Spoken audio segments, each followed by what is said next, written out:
Well, let's go live now to our team of reporters, beginning with 7 News Europe Bureau Chief Hugh Whitfeld, who is at Windsor Castle. Hugh, Prince Charles has made a last-minute visit to his mother, the Queen. Matt, good morning. The Prince of Wales drove over from his home at Highgrove in Gloucestershire. It's about a 90-minute journey to spend part of the day here with the Queen following the Duke of Edinburgh's death in the early hours of Friday morning here in the UK. It follows a period of illness in the first part of this year. He'd been out of hospital for a couple of weeks after spending 4 weeks in 2 hospitals in central London. The expectation is that following Prince Philip's death here at Windsor Castle, his body will remain here. It will lie at rest. It will not lie in state. As we know, Prince Philip didn't like a fuss being made. There will be even less of a fuss made because of coronavirus restrictions. The expectation is that the funeral, whenever it is held, possibly next Saturday in St George's Chapel inside Windsor Castle, that it may very well be subject to the same coronavirus restrictions that everybody else in England has to submit to, and that means for funerals that just 30 mourners can attend. So some difficult decisions to be made for the royal family at a very private, very sad time for this family. Now, people here in Windsor have a special connection with the royals. There are usually tourists who would come here throughout the year in non-COVID times. They like to celebrate the good times like weddings, but this is a sad time and they have come together to mourn. I kind of felt that I needed to be here to soak up the atmosphere, sort of closing off of a long story and a love story as well. I think it's just really sad to hear of his passing. 99's a pretty good innings, but yeah, I think we all kind of knew it was maybe coming. It's just a shame he didn't reach the old 100. Prince Philip's body will likely be buried in the grounds of Frogmore Gardens. That is a place inside the Windsor Castle walls where Philip and the Queen have liked to go out and go for a walk, often take the corgis out during their time in residence here at Windsor Castle. A remarkable love story that has now drawn to an end 73 years of marriage. And during the COVID-19 pandemic, Prince Philip decamped from the farm where he was retired to on the Sandringham estate. He came here to Windsor Castle, many believing that they had never spent so much time together during that long marriage than during their time here during the pandemic, because they didn't have to worry about royal engagements or trips anywhere. They were able to spend some very good quality time here together. Yeah, that's a lovely element, isn't it? Must be such a surreal time for the Queen right now. There at Windsor Castle, 7 News Europe correspondent Sarah Greenoch is at Buckingham Palace. Now, Sarah, we understand that things are going to look very different to what a normal, if you like, royal funeral would be. There won't be any of the procession through the streets. How are people being encouraged to mark the passing of the Duke of Edinburgh? Mon, good morning. You're right, and that's, I guess, very in keeping with how the past 12 months have been spent in this country. Nothing about this year has been normal, so people here are very used to changes. They would certainly like to be mourning the Duke of Edinburgh. They want to celebrate his life, but instead everything will be kept very, very low-key. The palace is trying to deter people from gathering outside royal residences like here at Buckingham Palace. They have actually formally requested that the public doesn't bring flowers, doesn't come in person to the palace, but instead either makes a donation to a charity or signs an online condolence book.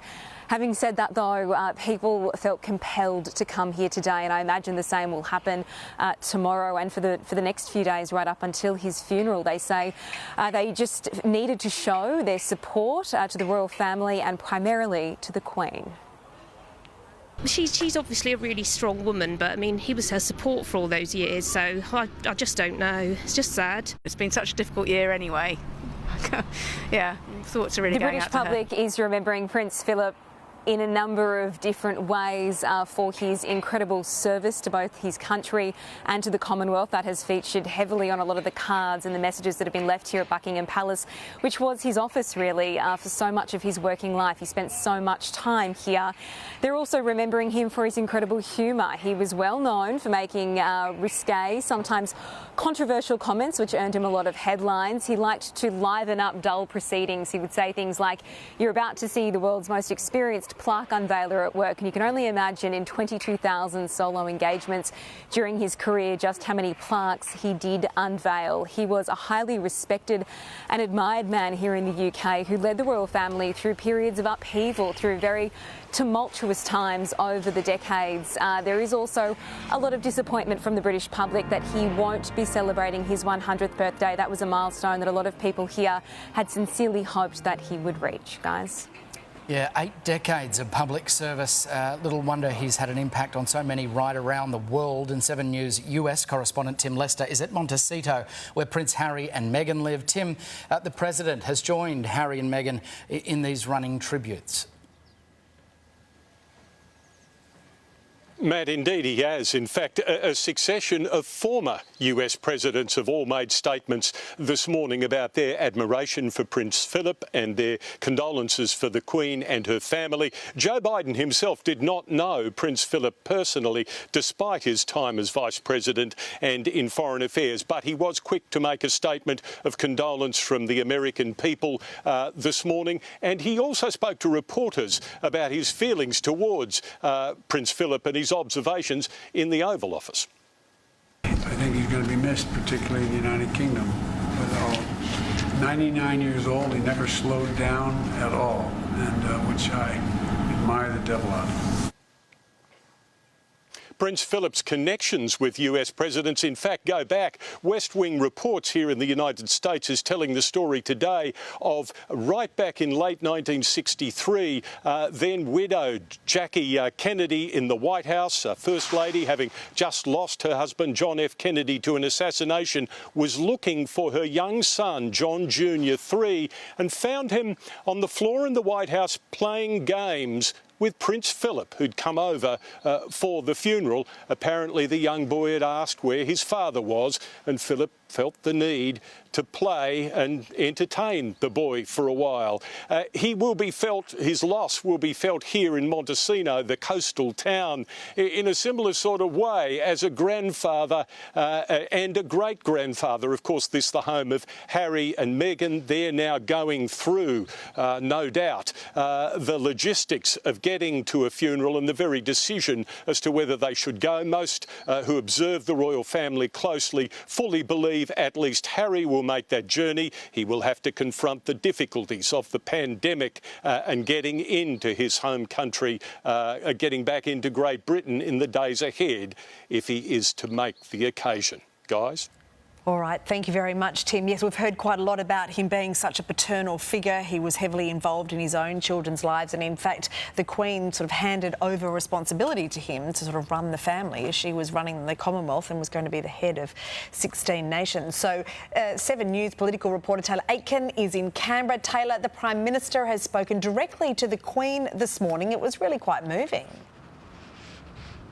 It was, Mon and Matt, good morning. Speaking about, I guess, the enduring respect that Australians have for Prince Philip and the monarchy, he also expressed the Duke of Edinburgh's deep connection with the Australian people and also people right across the Commonwealth. He also expressed his thoughts and prayers for the Queen, who has, of course, lost her husband of 73 years. The Prime Minister has just arrived at the Governor-General's residence, where he is expected to sign the official condolence book along with wife Jenny.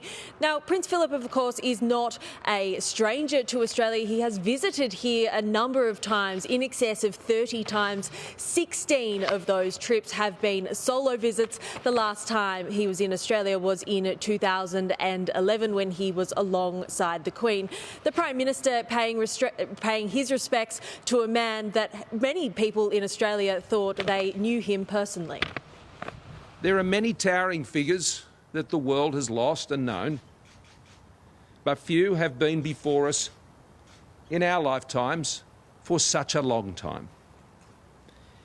His presence and service are reassurance, a reminder of the stability we so often need in a world that can be so uncertain.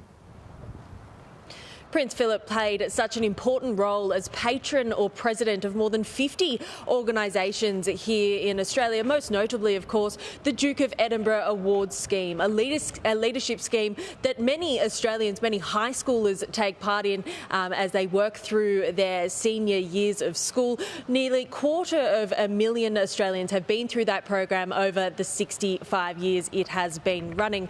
Now, Australians have been encouraged to log on to the PM&C website to pay their own condolences, and many have also been taking to social media to express their condolences but also their memories of Prince Philip. Now, there will be a number of church services expected around the country today and a 41-gun salute to honour Prince Philip at Parliament House later today.